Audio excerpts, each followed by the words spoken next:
चंद्रपूर महानगरपालिकेत भाजपची सत्ता स्थापन होण्यात वंचित बहुजन आघाडीच्या 2 नगरसेवकांची अनुपस्थिती निर्णायक ठरली। पक्षप्रमुख प्रकाश आंबेडकर यांनी काँग्रेस सोबत जाण्याचे निर्देश दिले असतानाही हे दोन्ही नगरसेवक सभेला अनुपस्थित राहिले। त्यामुळे भाजपचा महापौर अवघ्या एका मताने निवडून आला। या पार्श्वभूमीवर वंचित बहुजन आघाडीने कारवाई करत जिल्हाध्यक्ष स्नेहल रामटेके यांना पदावरून मुक्त केले। त्यानंतर स्नेहल रामटेके यांनी पत्रकार परिषद घेऊन आपली भूमिका स्पष्ट केली। शिवसेना उभाटा किंवा भाजपसोबत जाण्याबाबत कोणतीही माहिती देण्यात आली नव्हती। तसेच अनुपस्थित नगरसेवकांशी संपर्क साधण्याचा प्रयत्न केला, मात्र ते संपर्काच्या बाहेर होते अशी माहिती त्यांनी दिली। तसेच पक्षप्रमुखांच्या आदेशावर आपण कायम राहणार असून कार्यकर्ता म्हणून पुढेही काम करत राहणार अशी भूमिका स्नेहल रामटेके यांनी मांडली।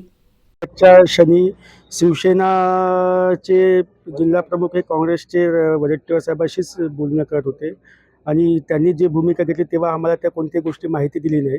आणि शेवटच्या क्षणी आम्ही आमच्या नगरसेवकासोबत जयदीप खोब्रागडे माजी जिल्हा अध्यक्ष हे सोबत होते, त्यांच्याशी संपर्क साधला आणि त्यांना सांगितलं की पक्षाचे नेते आदरणीय बाळासाहेब आंबेडकर यांनी आपल्याला काँग्रेस कोण मतदान करण्याचे सांगितलेले आहे आणि त्या दोन्ही नगरसेवकाला आपण सुद्धा आम्ही सांगितलं। त्यानंतर आमच्या पक्षाचे राज्य कार्यकारी सदस्य कुशल मेश्राम साहेब यांनी सुद्धा माझ्याशी संपर्क साधला। मग मी त्यांना सांगितलं की आपल्या नगरसेवक जयदीप खोब्रागडे हे सोबत आहेत, त्यांच्याशी संपर्क साधून आपण हे करू। त्यांनी बी सुद्धा जयदीपला बोलून दोन्ही नगरसेवकांशी संवाद साधला आणि दोन्ही नगरसेवकांना पक्षाची भूमिका सांगितली आणि सांगितल्यानंतर मग ते कुठे आहेत त्या जागेवर आम्ही निघालो त्यांना भेटायला। पण तिथे गेल्यानंतर ते तिथे दिसले नाही। मग आम्ही त्यांच्या मोबाईलद्वारे संपर्क साधला तर त्यांनी मोबाईल स्विच ऑफ करून टाकला।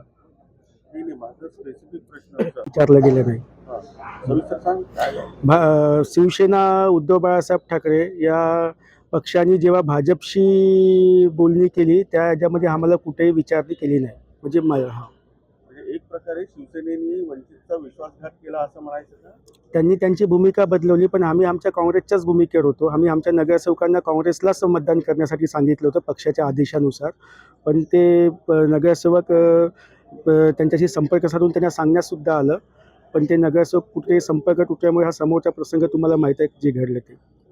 हा एक प्रकारे वंचितचा विश्वासघात नाही वाटत का? तुम्हाला न सांगता भाजपसोबत गरोबा केला जेव्हा की तुमची निवडणूक पूर्व आघाडी होती।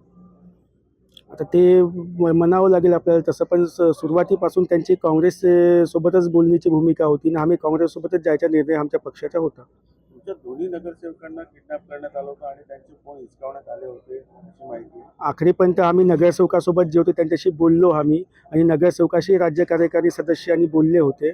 त्यानंतरची काय घडामोडी झाली ते समोर नगरसेवकच आपल्यापर्यंत सांगतील।